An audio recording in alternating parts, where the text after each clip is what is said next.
text, grabe. May natanggap kaming text. Meron po kaming isang patient na binibigyan lagi ng complete tsaka ng vida.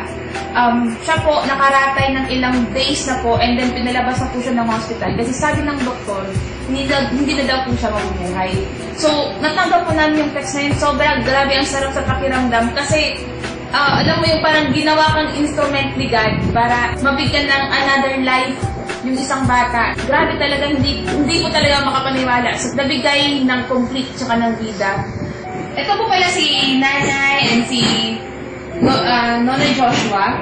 Siya po yung sinasabi ko kanina na gumaling po sa product natin si Ilovay. Nay, okay lang po ba? Pakikwento naman po sa amin kung ano po yung nangyari. Before po siya, paano po nag-umpisa yung sakit niya? Nag-umpisa yung May 31. Naano siya ng basa ng ulan, tapos kasakit siya ng ordinaryong lagnat. Tapos in-refer kami sa hospital sa city. Pag-refer sa amin doon, sabi nila, ang meningitis daw ng mga laboratories, CT scan, 2 CT scan, ultrasound, x-ray, yung findings nila, hindi pa nila naalam na hindi lang ordinaryong meningitis. TB meningitis kasi dinala pa daw doon sa Maynila kasi parang nahirapan sila maggamot. Binrated kami, binagay kami sa ICU. Sinabi na sa amin ng mga doktor na July 15. Sabi nila parang wala na daw lunas.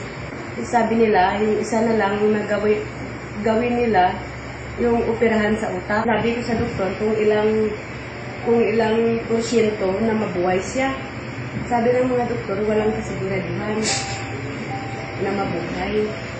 Kasi parang hindi na nila kaya yung lahat ng mga antibiotics nilagay na, mga scrubin, mga mahal. Sabi ng asawa ko, huwag na lang butasan kasi kung anong ibigay sa amin ni God, tanggapin na lang namin. Buhay man kung sabi ng doktor, mapirma lang kami kung lalabas kami kasi hindi na gumaling, lumabas kami.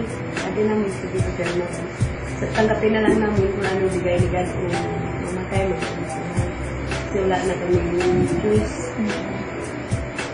So, nung mga ilang weeks po kayo sa hospital? 46 days. Sa 46 days wala rin talaga nangyari? Walang nangyari. Mga malapit half million yung gastos. Tapos, nung nakalabas po kayo ng hospital? Paglabas namin ng hospital, saka si Ma'am Arlene. Nakita kami sa doktor, sa clinic. Sabi niya, maniwala kung hindi. Sabi ko, sige, punta kayo sa bahay. Yung video po ni Ivy, yung gumaling din sa meningitis. So, doon po kayo nabuhayan ulit ng pag-asa. Sabi ko, galing yan. Kasi, yun po, sobrang nakakatapak talaga ng puso. Sobrang, nung nabasa po namin yung text mo, sobrang, yung mga balahibo namin, as in.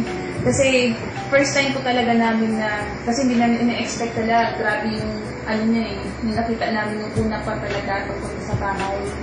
Sobrang, diba yung niya talaga siya, yung sobrang payat na.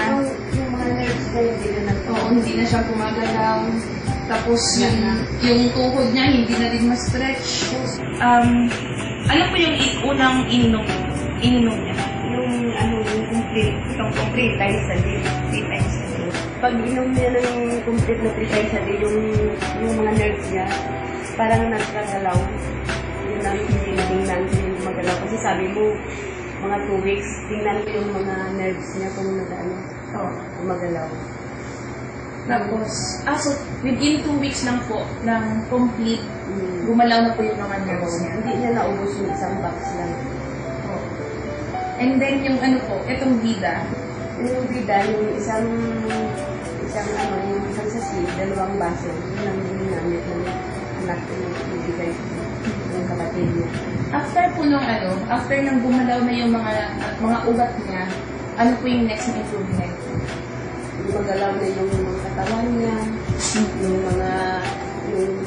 tuhod niya na hindi niya ma-straight na. Yun ang nakita kong pangalawang improvement. treatment niya at saka ano na siya, nakaupo. Nakaulit siya makaupo. So, total po, mga ilang weeks at parang gumaling na talaga siya. 3 to 4 weeks. 3 to 4 weeks. Ito lang una yun. Salamat una sa lahat sa kay God. Binigyan niya yung pangalawang buhay, yung anak ko, at saka sa instrumento niya ng mga nagpunta sa bahay, si Ma'am Angel, si Ma'am Arlene, at si Ma'am Girlie, at saka si Sir Edwin yan.